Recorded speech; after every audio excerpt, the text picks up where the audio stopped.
düşmesine vurulmasın. Göstevadı tüm meydana bir boy ayrılmasına uçelilmasın. Ey uğrunda gidenler şemsiren kamar yüzüne setilmiş olmuş bilen amar.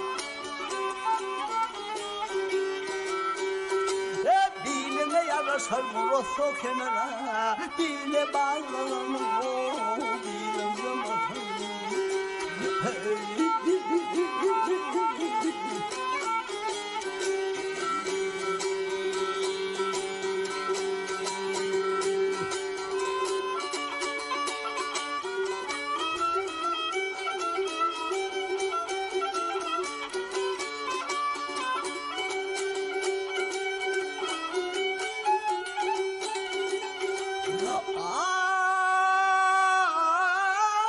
Uzaklaşıp ortalaşıp bitmedim ay, rakiplerim tane yaytının etmedim.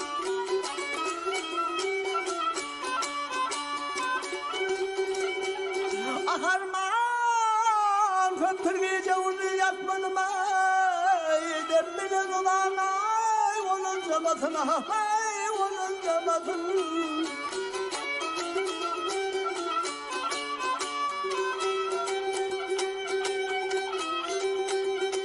Hep bağına bitenler baksızı var ay,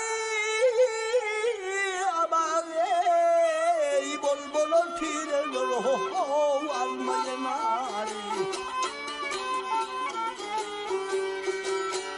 Hep istesen kaparsın söylünü yara, ile varıp gelen o yolun zamanı. Hey.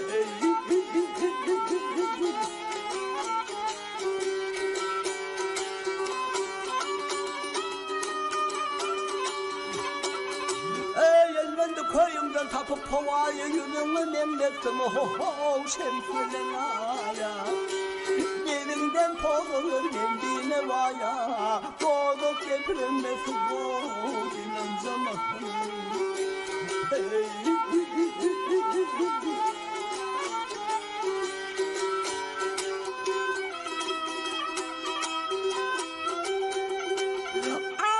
Doğduk depremesi dinen zamanı var.